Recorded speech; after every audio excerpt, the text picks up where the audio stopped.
मे आई कम इन sir? अरे जतिन, तुम हो? जी सर। पर तुम लेट क्यों आए हो? सॉरी सर, वो रास्ते में देर हो गई। कोई बात नहीं, तुम अपनी सीट पर बैठ जाओ। अरे जतिन, क्या बात है, तुम कहीं खोए खोए हो? क्या कुछ हुआ है? ना, नहीं सर, कुछ नहीं सर। बेटा बताओ तो सही कि क्या बात है। सर वो आज मैं बस स्टॉप पर बस लेने खड़ा था तो वहाँ एक आदमी था जो बड़ा अजीब सा लगा। पता नहीं ऐसा क्या था उसके व्यवहार में जो तुम्हें अभी तक नहीं भुला?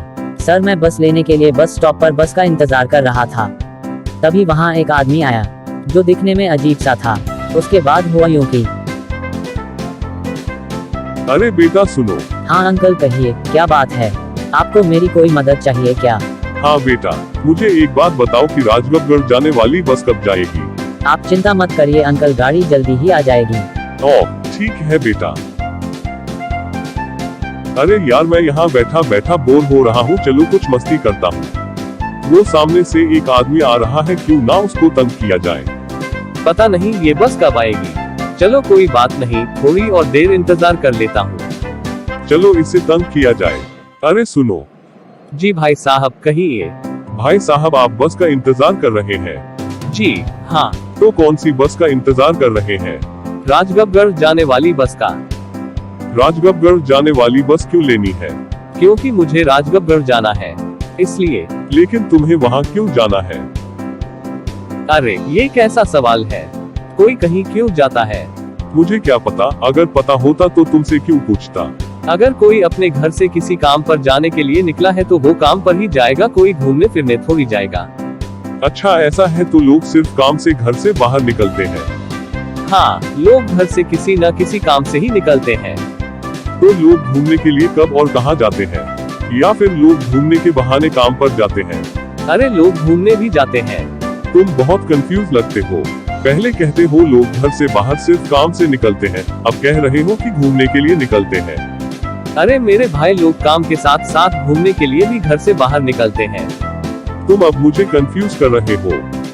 पर वो कैसे? अभी तुमने कहा ना कि लोग घूमने और काम करने दोनों के लिए जाते हैं, तो कोई और कैसे पता लगाए कि कोई काम पर जा रहा है या घूमने? अरे इतनी ही जानने की इच्छा है तो पूछ लो ना उससे, जिसके बारे में पता करना है।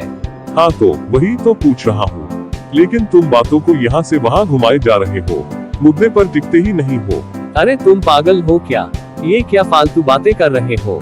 मैं घुमा रहा हूँ, तब से तुम मुझे तंग कर रहे हो, घुमा रहे हो। तुम्हें और कोई काम धंधा नहीं है क्या? काम पर जाना है, तभी तो तुम्हारे साथ बस लेने के लिए खड़ा हूँ। अरे तुम बस पर ध्यान दो, कहीं निकल गई तो तुम्हारा तो पता नहीं, लेकिन मेरा पूरा दिन खराब तो कर ही दिया, मेरा दिमाग भी खराब कर दोगे, मैं पागल हो जाऊंगा। सुनो भाई, इससे पहले कि तुम मुझ पर और गुस्सा करो, मेरे मन में एक और बात थी कि लोग पागल क्यों होते हैं? लोग पागल तब होते हैं जब उनका आप जैसे लोगों से पाला पड़ता है। मुझ जैसे लोगों से क्या मतलब है आपका? लोग हमसे बात करके पागल हो जाते हैं। अरे हाँ, यही तो कहना चाहता हूँ मैं, लेकिन आप हो की बात ही नहीं सुनते। सुनने सुनाने को क्या ना। बस करो, बस करो, तुम मुझे पागल कर दोगे, चुप हो जाओ, कुछ मत बोलो। यार मैं तो सिर्फ यही कह रहा था कि लोग पागल क्यों होते हैं। मुझे नहीं पता। तो पता करके बताओ ना। क्यों तुम ये सब मुझसे पूछा रहे हो, क्यों? क्या कोई और नहीं मिला तुम्हें तंग करने को? तुम इतने सवाल क्यों कर रहे हो मुझसे? ना जाने किस जन्म का बदला निकाल रहे हो मुझसे। अरे ऐसा मत बोलो। क्यों? क्योंकि ये पहले भी कोई मुझे कह चुका है। ए फ्लैट तो हर कोई तुम्हें यही कहेगा। उन अंकल ने दूसरे आदमी को ऐसी ही बातें करके पूरा टाइम तंग किया और आखिर में दूसरे इंसान ने बहुत ही ज्यादा गुस्से में आकर उन्हें थप्पड़ मार दिया। तुम अब चुप हो जाओ वरना मैं तुम्हें नहीं छोड़ूंगा। मुझे छोड़ने के लिए तुम्हें मुझे पहले पकड़ना पड़ेगा। ये बताओ कि तुम मुझे पकड़ोगे कैसे? और मैं अगर तुम्हारी पकड़ में नहीं आया तो फिर तुम क्या करोगे? तो मैं कुछ नहीं कर सकता। ये कुछ नहीं करना क्या होता है? अरे मेरे भाई, मुझे माफ कर दे, मैंने क्या बिगाड़ा है तुम्हारा जो तुम मेरे पीछे हाथ धोकर पड़े हो? तुमने मेरा कुछ नहीं बिगाड़ा। मैं तो यहाँ बैठा बैठा बोर हो रहा था, तुमको सामने से आते देखा तो सोचा चलो कुछ मस्ती की जाए। तो तुम मुझे जानबूझकर पागल बना रहे थे। हाँ, तुमने मुझे बहुत तंग किया, मैं तुम्हें नहीं छोड़ूंगा।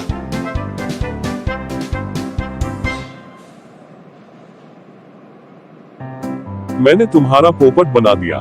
चुप हो जाओ, चुप हो जाओ।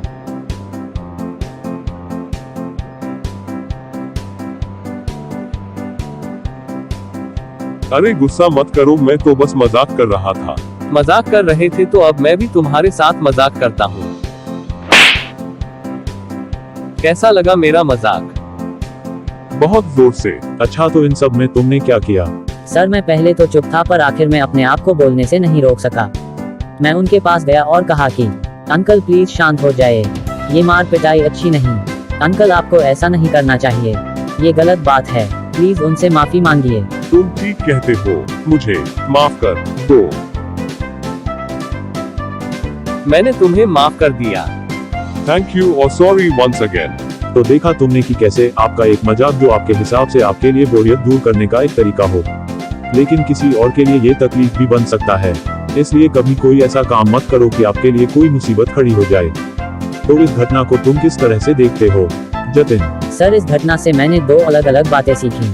और वो क्या? सर पहली तो ये कि हमें किसी भी इंसान, पशु, पक्षी या पेड़ पौधे को अपने मनोरंजन के लिए किसी भी तरह से उन्हें तंग या परेशान नहीं करना चाहिए।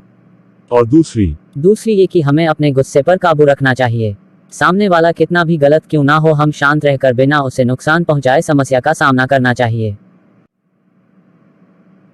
तो देखा आपने जिंदगी की ये वो छोटी छोटी बातें जो हमें बड़े बड़े पाठ पढ़ा जाती हैं और जिंदगी के सबक सिखा जाती हैं।